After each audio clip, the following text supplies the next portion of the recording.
لقد جاءكم رسول من أنفسكم عزيز عليه ما عنتم حريص عليكم بالمؤمنين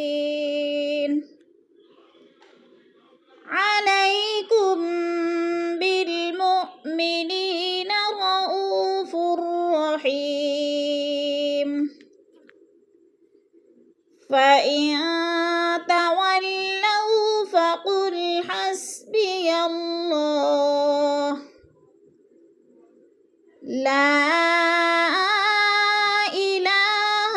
إلا هو عليه توكلت وهو رب العرش العظيم